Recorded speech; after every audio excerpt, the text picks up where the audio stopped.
조선 순저, 이름 높은 양반 종가. 그러나 자식이 없다는 이유로 기어이 시바지를 드리게 되니 그 순간 한 여인의 인생은 송두리째 바뀌고 말았습니다. 대대로 정승을 배출한 이천댁 종가.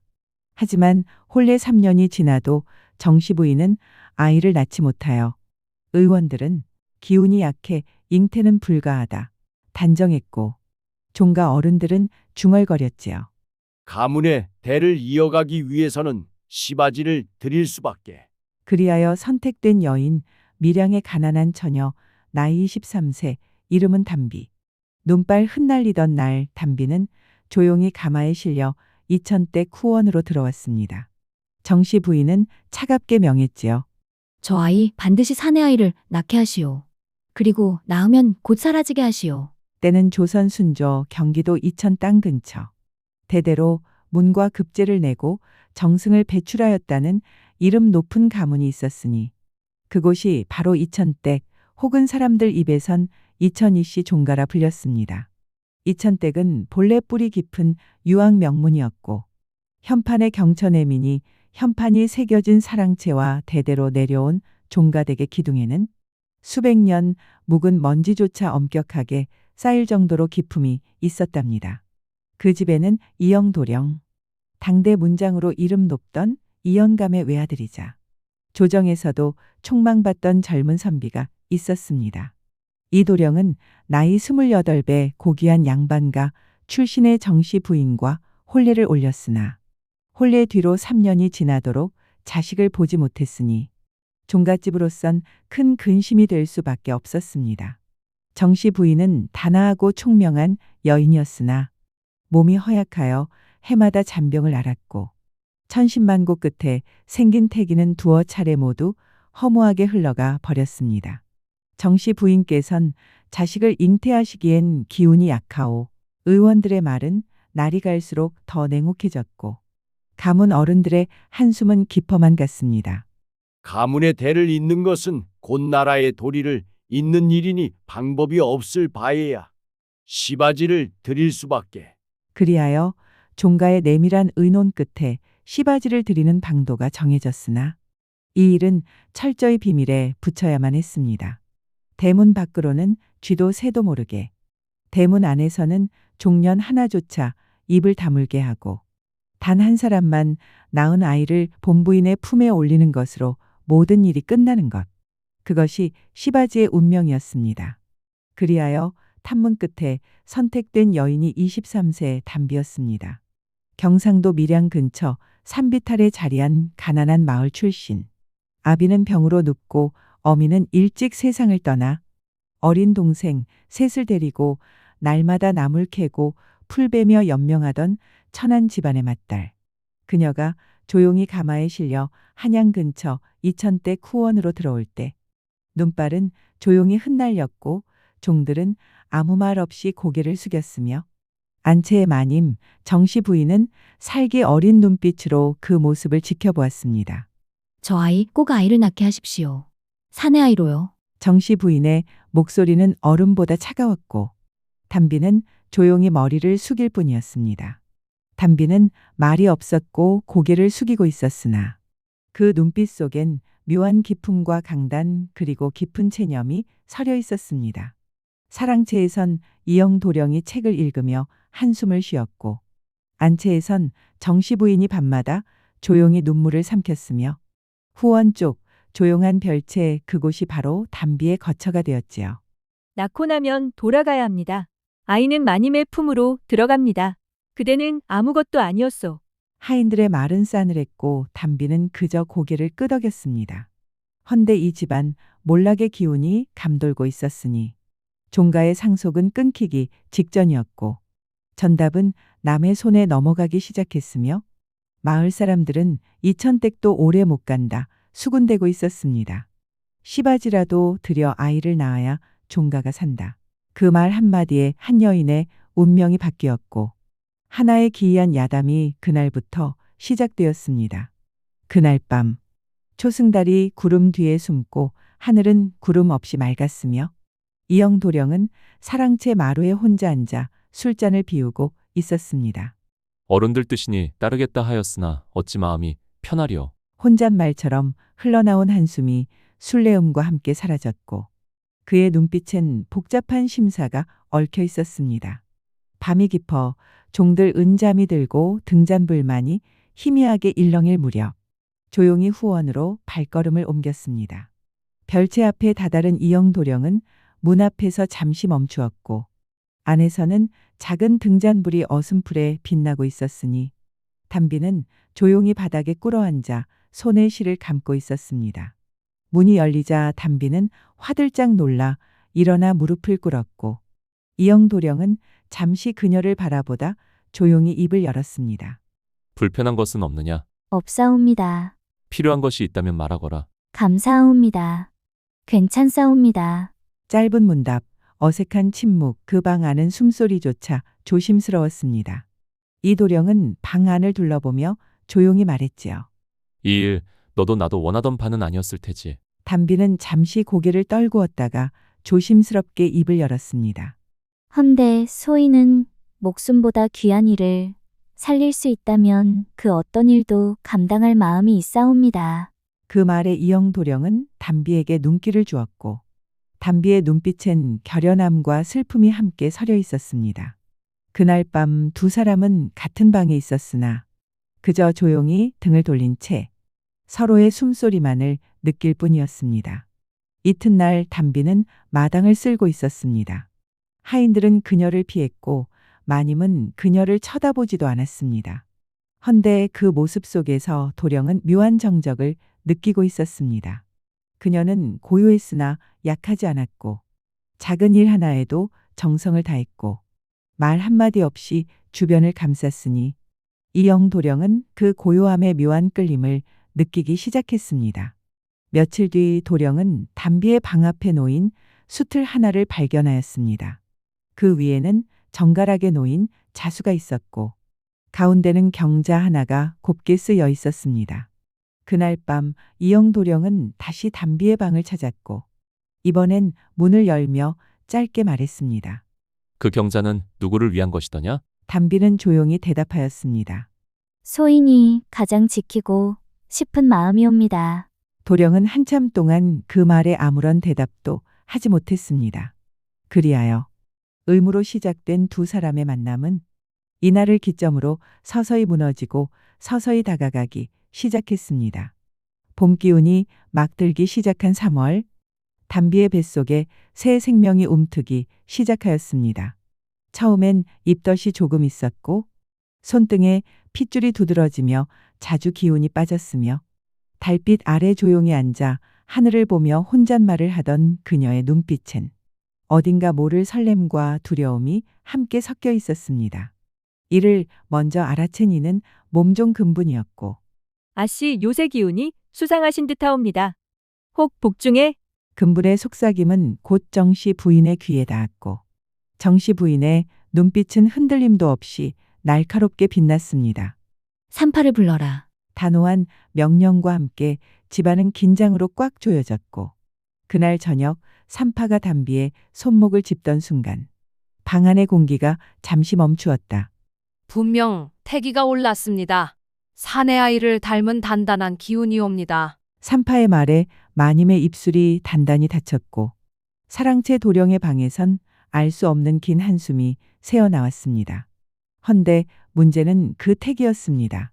집안의 노비들은 두 눈을 부릅뜨고 담비를 살폈고 안채에서는 매일같이 심유한 약초가 보내졌으며 매운 것, 짠 것, 차가운 것, 일절 금하라. 이름 없는 아이일지라도 피는 종가의 피다. 그리하여 담비는 마치 가시밭을 걷듯이 매일 살았고 하루는 정씨 부인이 후원으로 직접 찾아오기도 하였습니다. 넌 아들을 낳아야 한다. 그것 말고는 내가 이 집에 남을 이유는 없으니라. 담비는 조용히 고개를 숙인 채 말했습니다. 소인이 낳는 것은 아이이지 사내나 계집이 아니옵니다. 그 말에 마님의 눈이 차갑게 빛났습니다. 말은 곱게 하는구나. 하지만 곱게 말해도 천한 건 천한 것이지. 이후 하인들 사이에도 말이 많아졌습니다. 씨바지 주제에 마님 노릇하려 드네. 도령 나리께서 밤마다 다녀가신다지 우릴 우습게 안다니까. 천한년 하나 잘못 들였다가 종갓골 우습게 생기게 되었다오. 조용히 쑥덕이던 말들이 담비의 귓가에 스며들었습니다. 그녀는 이따금 마당 끝에 우물가에서 혼잣말을 하며 눈시울을 붉히기도 하였습니다. 허나 이영도령의 마음은 날로 깊어져만 갔습니다. 그는 담비에게서 본 어떤 순결한 강인함에 사로잡혀 있었고 책방에서 읽던 시문조차 가슴에 들어오지 않았으며 밤이면 자주 별채의 작은 창호 너머로 등을 돌린 담비의 옆자리에 앉았습니다. 그대는 무엇이 그리 슬프냐? 하늘이여, 하늘? 볼 수는 있어도 닿을 수 없사오니. 그 짧은 말 하나에 도령의 가슴이 묘하게 일렁였고 그날 밤 그는 처음으로 담비의 손을 조심스레 잡았습니다. 담비는 놀라 움찔하였지만 이내 고개를 끄덕였습니다. 며칠 뒤 도령은 조용히 종이를 꺼내 담비 앞에 내밀었습니다. 그것은 그가 붓으로 적은 짧은 시문이었습니다. 산새는 가벼우나 날아들지 못하고 연꽃은 피었으나 따지 못하네. 나의 뜻은 연꽃에 있으되 세상에 물이 깊어 발을 담그지 못하도다. 담비는 그 시를 읽고 오래도록 눈을 감았습니다. 그리고 말없이 고개를 숙여 감사를 표하였습니다. 허나 그날 이후 더 큰 갈등이 찾아왔으니 바로 정씨 부인의 친정 이서댁에서 일가 친척이 찾아온 것이었습니다. 아무리 아이를 못 낳는다 하여도 시바지라니 정씨 종부가 그리 만만하더냐. 그 말은 곧 가문 어른들의 귀에 들어갔고 이영도령은 마루에서 무릎을 꿇고 말했습니다. 이 아이는 제게 의무가 아닌 정입니다. 그의 아이가 곧 이천댁에 피어 종맥입니다. 그 말에 어르신들은 말없이 눈을 감았고 정씨 부인은 그날 밤 홀로 안채에서 밤을 새웠습니다. 그 이튿날 새벽 담비의 방 앞엔 작은 찬압 하나가 놓여 있었습니다. 그 안엔 익힌 밥 몇 알, 정갈한 죽 그리고 수건 한 장이 있었지요. 그 수건엔 작은 글씨가 있었습니다. 지켜내소. 아이도 마음도. 그 글씨를 본 담비는 조용히 눈물 흘렸고 그녀의 뱃속에선 두 개의 심장이 고요히 뛰고 있었습니다. 담비는 쌍둥이를 잉태하고 있었던 것입니다. 그해 7월 장맛비가 며칠째 이어지던 날이었습니다. 후원의 창호마다 꿰맨 천이 젖고 대청마루 끝에선 물이 떨어져 바닥을 적시던 그런 날 담비의 배는 어느덧 둥글게 불러와 걷는 것조차 조심스러웠습니다. 이영도령은 날마다 사랑채에서 일을 마친 뒤 후원 별채에 들러 담비를 살피고 함께 조용히 글을 읽으며 밤을 보냈습니다. 그대가 나로 하여금 처음으로 누군가를 지키고 싶다는 마음을 들게 했소. 담비는 조용히 도령의 어깨에 머리를 기대며 속삭였습니다. 소인은 나리의 그림자라도 줬사오니 이 아이들만은 지켜주십시오. 그녀는 자신이 쌍둥이를 품고 있다는 사실을 한 달 전 몰래 다녀간 옛 삼파할멈에게 들은 후부터 이제껏 더욱 말이 적어졌고 더욱 기도를 올렸으며 더욱 사람 눈을 피했습니다. 허나 뱃속의 태동은 날마다 강해졌고 이영도령도 그 변화된 기운을 느꼈던 것입니다. 혹 아이가 둘이더냐. 어찌 아셨사옵니까? 그대 배의 울림이 내 마음을 2번씩이나 흔들었소. 그날 밤 담비는 울음을 터뜨렸고 도령은 조용히 그녀의 손을 꼭 잡아주었습니다. 허나 하늘은 쉬이 편을 들어주지 않았습니다. 며칠 뒤 갑작스레 정씨 부인이 병으로 쓰러졌고 그녀는 열흘간 의식이 흐릿한 채로 자리를 지켰으나 결국 사람들 모르게 조용히 숨을 거두었습니다. 마님의 상중이라 집안은 상복을 입고 3일장을 치렀으며 그 소식은 친정 이서댁에도 전달되어 곧바로 다른 정씨를 드리겠다는 외척의 압박이 이어졌습니다. 헌데 이영도령은 그 즈음 조용히 부모 형제들을 불러 모은 자리에서 놀라운 선언을 하였습니다. 이 집에 이미 저의 정실이 되어야 할 리가 있습니다. 그는 천하되 마음이 정결하고 행동이 지극하며 제 피를 두 자식이 품고 있습니다. 도령의 말에 모두가 놀라워하였고 친척 어른 중 한 명이 목소리를 높여 허면 천한 시바지 년을 부인으로 삼겠단 말이야. 그는 씨바지가 아닙니다. 내 아이의 어미요. 내 마음이 머무는 곳입니다. 방 안은 얼어붙었고 이영도령의 눈빛은 한치 흔들림 없었습니다. 그날 이후 담비는 사람들 앞에 처음으로 모습을 드러냈고 처음으로 사랑채 마루에 앉아 조용히 사당의 절을 올렸으며 가문 어르신들은 조용히 입을 다문 채 그 모습을 지켜보았습니다. 며칠 후 담비는 진통을 느꼈고 한밤중 가문 소속의 산파할 멈과 근분이 달려와 후원의 방을 뜨겁게 달구며 분만을 도왔습니다. 아침이 밝기도 전 방 안을 울리는 두 번의 울음소리. 쌍둥이, 그것도 사내아이 둘이 태어난 것이었습니다. 이천댁엔 오랜만에 사람 웃음이 들렸고 종들도 속으로 감탄을 금치 못하였으며 어른들은 말은 없었으나 마음 한구석이 풀리는 듯한 표정이었습니다. 담비는 흐르는 땀과 눈물 속에서도 가슴 위에 올려진 두 아이를 보며 조용히 읊조렸답니다. 이 아이들은 어미 없이도 당당하게 살아야 할 아이들이옵니다.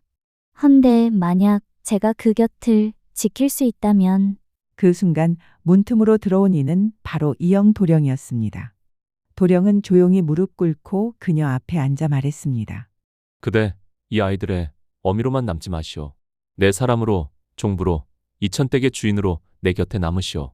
담비는 입술을 떨며 눈을 떨구었고 이내 조용히 고개를 끄덕였습니다. 그 순간 작은 창호지 틈 사이로 햇살 한 줄기가 들어와 막 태어난 아기들의 얼굴을 부드럽게 비추었습니다. 그리하여 씨바지로 들인 천한 여인이 가문을 살리고 두 생명을 품고 종부로 앉게 된 날. 그날이 바로 모든 것을 바꾼 반전의 날이었습니다. 쌍둥이 출산 이후 이천댁의 공기는 눈에 띄게 달라졌습니다. 하인들은 더 이상 담비를 시바디라 부르지 않았고 어르신들도 그녀를 이름 없이 지칭하지 않았으며 마을에서도 슬그머니 이씨 종가의 새 종부라 부르기 시작했습니다. 허나 천안 신분 출신의 여인이 종부 자리에 올랐다는 사실은 곧 조정에까지 소문이 퍼졌고 평안감사 출신의 외척 이서댁 일가가 급기야 상소문을 올리기에 이르렀습니다. 이천댁이 족보를 어지럽히고 천비를 양반 종부로 삼았으니 법도와 신분의 질서가 무너지게 생겼사옵니다. 그 상소문이 조정에 도착하자 임금은 조용히 그 종이를 읽고 난 뒤 말없이 붓을 놓았습니다. 헌데 이영 도령은 이미 이 일을 예상한 듯 상소문보다 먼저 한양에 상경하여 상소를 올려두었으니 그 내용은 이러하였답니다. 신은 비록 한 가문의 도령이오나 가문보다 생명의 존귀를 앞세우고 싶사옵니다. 제 아내는 천안 출신이나 그 뜻은 군자에 비견될 만하며 그녀가 낳은 두 아들은 이미 저의 혈육이옵니다. 신부는 태생이오나 품격은 마음이니 신첩의 댐댐이를 먼저 보아주시옵소서. 이영 도령의 상소문은 조정 대신들 사이에 뜨거운 논쟁을 불러왔고 그를 두둔한 이는 도승지였으며 심지어 대제학의 비망록엔 천비의 몸에서 인재가 태어날 수도 있지 않느냐는 기록이 남기도 했소. 그리하여 임금은 마침내 어명을 내려 이영 도령에게 가문의 족부 정리에 대해 전권을 위임하였고 신첩 담비를 종부로 삼는 것을 허하노라 칙지를 내렸소. 그 소식이 이천댁에 당도하던 날 사랑채엔 하얀 봉투가 도착했고 이영 도령은 조용히 그 편지를 담비에게 내밀었습니다. 이제 그대는 나의 그늘이 아닌 내 곁에 하늘이오. 담비는 눈물 젖은 눈으로 그 편지를 받아 안았고 뒤이어 관아에서 하사한 종부 예복이 이천댁에 도착하였습니다. 그날 종가 사당 앞에선 조촐한 새 신주 올리는 의식이 열렸고 쌍둥이 아이는 이휘, 이결이라는 이름으로 족보에 올랐으며 담비는 정식으로 이천이씨 종부, 이담 부인이라 불리게 되었습니다. 허나 그리 쉽게 끝날 이야기는 아니었습니다. 외척 이서댁의 큰어른 이윤차는 분을 참지 못하고 이천댁을 찾아와 이영 도령 앞에서 너 하나 때문에 이씨 가문 수백 년 체면이 땅에 떨어졌도다. 체면이 100년이라면 생명은 1000년이어야 하지 않겠습니까? 도령의 대답에 이윤차는 이를 갈며 떠났고 이후 관가의 신분 추적 고발장을 조작하여 담비의 족보 등재를 막으려 했습니다. 이에 도령은 직접 한양으로 올라가 종부의 공덕과 학문 수양을 적은 기록을 들고 상소를 재차 올렸습니다. 이때 한 사간원이 남긴 기록엔 이런 말이 있었습니다. 이영 도령, 천비 출신, 아녀자를 부인으로 삼았으나 그녀가 학문에 통달하고 자식을 교육함에 엄하니 오히려 양반 부인보다 나은 바 있음. 그렇게 도령의 발품과 정성, 담비의 품행과 진심이 쌓이고 쌓여 모든 반대는 점차 사그라들었습니다. 그 즈음 담비는 스스로 서책을 정리하였고 문중 아이들에게 초학문을 가르치기 시작했으며 매년마다 사당 제사엔 직접 충문을 쓰고 읽으며 그 공경함이 더해졌습니다. 그녀는 비록 혈통은 천하나 행실과 뜻은 군자여 모성은 사모에 견줄 바가 없었답니다. 그리하여 천민 출신 시바지 여인이 종부가 되어 가문을 다시 일으키고 도령과 아이들, 문중과 마을의 존경을 얻기까지.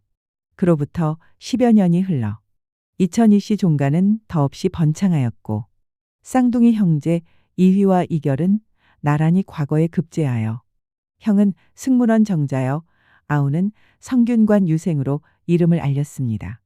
가문은 다시 조정의 중심에 이름을 올렸고 마을 백성들 사이에선 이담 부인의 품성과 가르침이 자녀뿐 아니라 종가 후학들에게까지 퍼졌다는 이야기가 널리 퍼졌습니다.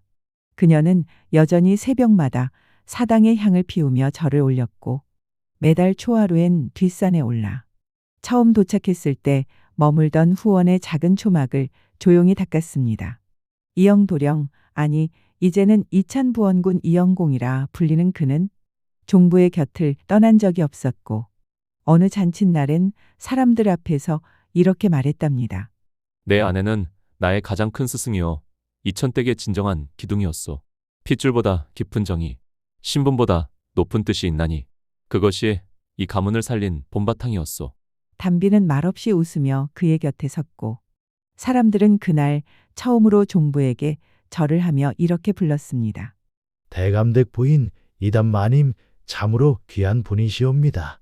그리고 그로부터 또 세월이 지나 담비는 어느 봄날 벚꽃이 흐드러진 마당에 앉아 조용히 눈을 감았습니다. 그 옆에는 이영 대감이 말없이 그녀의 손을 잡고 있었고 방 안에는 이휘와 이결 그리고 그들의 자손들이 조용히 서 있었지요.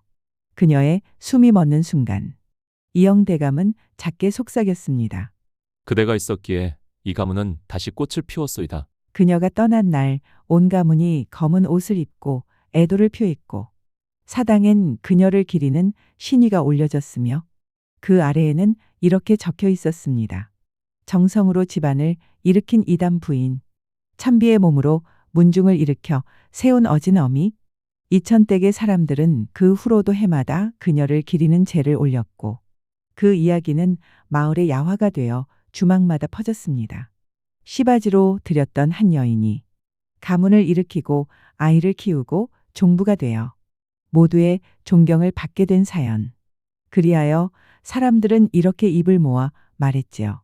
사람의 귀천은 태어날 때가 아니라 살아갈 때 정해지는 법이니 핏줄만 좇지 말고 마음을 보라.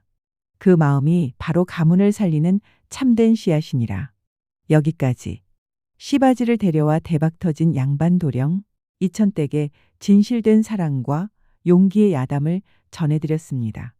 이야기가 마음에 드셨다면 구독과 좋아요 잊지 마시고 눌러주세요.